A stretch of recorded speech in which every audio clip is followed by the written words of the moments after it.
दोस्तों नमस्कार। हम मिल रहे हैं एक नए वीडियो में। हमने पिछले वीडियो में टाइप के टोपोग्राफी की बात की थी और फिर हमने आपको हिंट भी दिया था कि आगे हम महाद्वीप के बारे में पढ़ेंगे कि कितने महाद्वीप होते हैं। उसके पहले हमने पर्वत की बात की थी कि कितने टाइप के पर्वत होते हैं, पठार की ऊंचाई और पर्वत की विशेषताएँ क्या हैं, पठार की विशेषताएँ क्या हैं। तो मेरे को आशा है कि आपने वो वीडियो अच्छे से देखा होगा, समझा होगा और आपके जो क्वेश्चन या जो डाउट आते हैं आप उसको कमेंट में लिख सकते हैं, पूछ सकते हैं हमसे। हम बात करेंगे आज मैं बताया था पिछले वीडियो में कि आपको 7 कॉन्टिनेंट हैं हमारे पूरे विश्व में और कॉन्टिनेंट किसे कहते हैं ये भी बताया था मैंने आपको। तो आज हम उसमें से आपको, अगर आपने 7 कॉन्टिनेंट याद किए होंगे तो मैंने बताया था Asia, Europe, north America, south America, Africa, Australia and Antarctica. ये 7 कॉन्टिनेंट के बारे में मैंने आपको बताया था। अब हम उसमें से मैं बताया था कि हम बात करेंगे उसके विस्तृत अध्ययन की कि उसकी क्या विशेषताएं हैं। तो उसमें मैंने एशिया कॉन्टिनेंट को लिया है, यानी एशियन कॉन्टिनेंट यानी एशिया महाद्वीप। तो आपको ये आप जो है एशिया महाद्वीप में ही भारत स्थित है। तो ये आपको जानना चाहिए कि हम एशिया महाद्वीप में ही निवास करते हैं। ठीक, तो एशिया महाद्वीप में भारत स्थित है। ठीक, अब इसकी कुछ विशेषताएं ऐसी हैं कि सर्वाधिक जनसंख्या यानी विश्व की सर्वाधिक जनसंख्या जो है एशिया महाद्वीप में ही निवास करती है। लगभग 60% जो है जनसंख्या जो है एशिया महाद्वीप में निवास करती है। ठीक, तो ये आप एक एक चीज़ को नोट करते जाएंगे ताकि आप जब अपना नोट्स बना लें तो उसको पढ़ के रिविजन कर सकें। ठीक, तो सर्वाधिक जनसंख्या एशिया महाद्वीप में निवास करती है कितनी? लगभग टोटल की 60%। यदि विश्व में 100 लोग रहते हैं तो उसमें से 60 लोग एशिया में रहते हैं। ठीक, सबसे ऊंचा पर्वत शिखर जो है, सबसे ऊंचा एशिया का सबसे ऊंचा पर्वत शिखर कौन सा है? Mount Everest. और यही विश्व का भी सबसे ऊंचा है। मतलब कि मान लीजिए ये विश्व है, ठीक, और यहाँ कहीं एशिया है। ठीक, तो एशिया में जो है पर्वत शिखर है एक, तो ये एशिया का, तो इस एशिया का तो सबसे ऊंचा पर्वत शिखर है ही, साथ ही साथ पूरे विश्व का सबसे ऊंचा पर्वत शिखर है। ठीक, इस बात से आप समझ गए होंगे कि एशिया में तो सबसे ऊंचा पर्वत शिखर यही है, साथ ही पूरे विश्व का भी सबसे ऊंचा पर्वत शिखर कौन सा है? माउंट एवरेस्ट है। इसकी ऊंचाई कितनी है? 8850 मीटर। और कहाँ पे स्थित है? नेपाल की, नेपाल में स्थित है। यानी सबसे ऊंची चोटी जो है 8850 मीटर माउंट एवरेस्ट की, और ये एशिया महाद्वीप में नेपाल में स्थित है। ठीक, तो ये आप याद रख लेंगे। अब मैंने आपको भारत का भी दे दिया कि भारत की सबसे ऊँची चोटी कौन सी है। तो भारत की सबसे ऊंची चोटी जो है K2 गार्डविन ऑस्टिन है। ठीक, इसकी ऊंचाई जो है 8611 मीटर है, 8611 मीटर। ठीक, तो ये आप नोट कर लेंगे, याद कर लेंगे। क्वेश्चन डायरेक्टली पूछा जाता है कि भारत की सबसे ऊंची चोटी कौन है, तो आप कई लोग माउंट एवरेस्ट लिख देते हैं। माउंट एवरेस्ट भारत की सबसे ऊंची चोटी नहीं, वो नेपाल में स्थित है। ठीक, भारत में जो है K2 गार्डविन ऑस्टिन 8611 मीटर उसकी ऊंचाई है।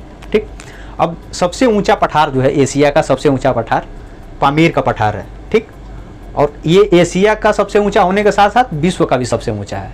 ठीक, विश्व का सबसे ऊंचा पठार या एशिया का सबसे ऊंचा पठार कौन सा है? पामीर का पठार। इसको विश्व की छत भी बोलते हैं। ठीक, तो ये आप याद रखेंगे। एशिया में जो है सर्वाधिक जनसंख्या वाला देश जो है चीन है। ठीक, चाइना, इस देश की जनसंख्या सबसे ज़्यादा है और ये विश्व में भी सर्वाधिक जनसंख्या वाला देश है। एशिया के साथ साथ विश्व में भी सर्वाधिक जनसंख्या वाला देश क्या है? चीन है। ठीक, क्षेत्रफल की दृष्टि से एशिया का सबसे बड़ा देश कौन सा है?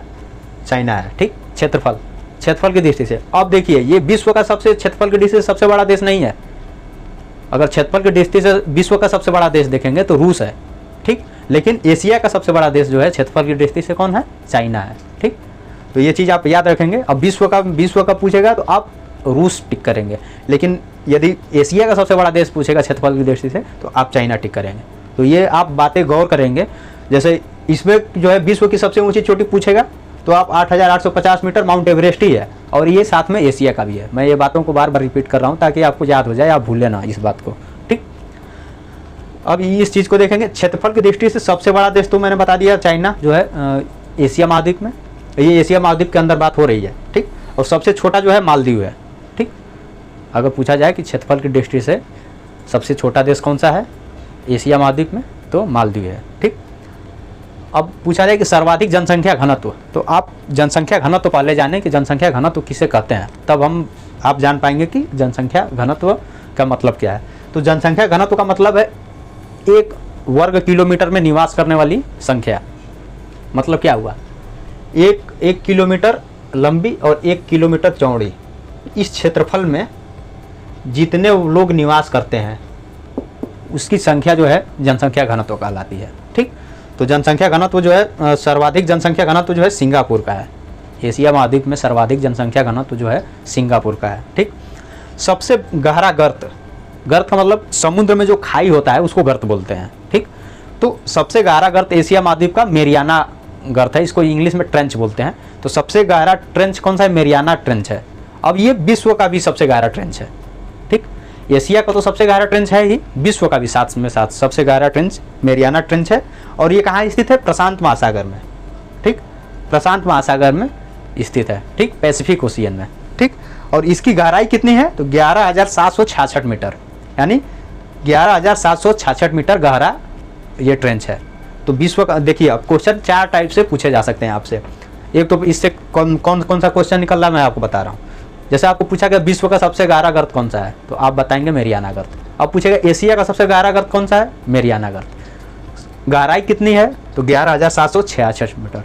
ठीक, मेरियाना गर्त कहाँ स्थित है? पैसिफिक ओशियन में। ठीक, तो 4 क्वेश्चन निकले आपको, एक लाइन में 4 क्वेश्चन निकले और चारों क्वेश्चन के आने की संभावना प्रबल है। ठीक, तो आप एक एक चीज़ को याद रखेंगे, बहुत ही महत्वपूर्ण है। अब हम आगे बात करते हैं, एशिया महाद्वीप में ही आगे बात करते हैं। हम लोग बात कर रहे थे एशियन कॉन्टिनेंट के विशेषताओं की, तो मैंने पीछे कुछ विशेषताएं आपको बताई। 1-2 विशेषताएं और मुख्य रूप से हैं, और विशेषताएं तो और ज़्यादा हैं, लेकिन आपके लेवल पे जो महत्वपूर्ण है मैं उसको ही केवल बता रहा हूँ। नहीं तो अगर ऐसे नॉर्मली आप देखेंगे तो काफ़ी ज़्यादा विशेषताएं हैं, तो उतना याद रखना आपके लेवल पे ज़रूरी नहीं है। तो जो मेन विशेषताएं हैं जो पेपर में आ सकते हैं, वैसी विशेषताएं मैं सबसे पहले बता दे रहा हूँ। सबसे गहरी झील जो है एशियन कॉन्टिनेंट में बैकाल झील है। ठीक, और याद रखेंगे ये विश्व की भी सबसे गहरी झील है। एशियन कॉन्टिनेंट की तो सबसे गहरी झील है ही, विश्व की भी सबसे गहरी झील है। ठीक, गहरी झील के बाद सबसे बड़ी झील लिख लीजिएगा। सबसे बड़ी झील जो है कैस्पियन सागर है। कैस्पियन सागर ये भी एशियन महाद्वीप में ही है, और साथ में ये विश्व की सबसे बड़ी झील है। ठीक, तो ये दोनों विश्व की सबसे गहरी झील और विश्व की सबसे बड़ी झील, साथ ही एशिया की भी। ठीक, तो बैकाल झील और कैस्पियन सागर। ठीक, सर्वाधिक वर्षा वाला क्षेत्र, तो विश्व में सर्वाधिक वर्षा वाला क्षेत्र ये माओसिन राम। ठीक, और एशिया में भी सर्वाधिक वर्षा वाला क्षेत्र यही माओसिन राम। तो जो विश्व में सर्वाधिक वर्षा वाला होगा तो एशिया विश्व में ही स्थित है, तो स्वाभाविक है कि वो एशिया का भी सर्वाधिक वर्षा वाला क्षेत्र होगा। तो सर्वाधिक वर्षा वाला क्षेत्र जो है माओसिन राम है, और आपको ये जानना जरूरी है कि ये भारत में ही स्थित है। ठीक, भारत में कहाँ? मेघालय। मेघालय आपने नाम सुना होगा, मेघालय राज्य की। ठीक, तो मेघालय राज्य में माओसिन राम स्थित है, सर्वाधिक वर्षा वाला क्षेत्र है। ठीक, तो आपने एशियन कॉन्टिनेंट की विशेषताएं पढ़ ली इस वीडियो में। अब हम आगे यूरोप की विशेषताएं, ऐसे ही north America, south America, Africa महाद्वीप, इन सब की विशेषताओं के बारे में बात करेंगे। और ये काफ़ी मतलब कि ऐसे डायरेक्ट क्वेश्चन आपको पूछे जाते हैं, तो आप इसको एक्चुअल तो थोड़े ज़्यादा हैं, याद करने में थोड़ा टाइम लगेगा, लेकिन याद होने चाहिए। ठीक, तो मेरे को आशा है कि आप इसको याद करेंगे। और मिलते हैं हम अगले वीडियो में। ये वीडियो थोड़ा छोटा ही बना रहा हूँ क्योंकि इसमें याद करने वाली चीज़ें ज़्यादा हैं। ठीक, तो हम मिलते हैं अगले वीडियो में। मेरे को आशा है कि आप इसको याद रखेंगे। ठीक है, तब तक के लिए नमस्कार।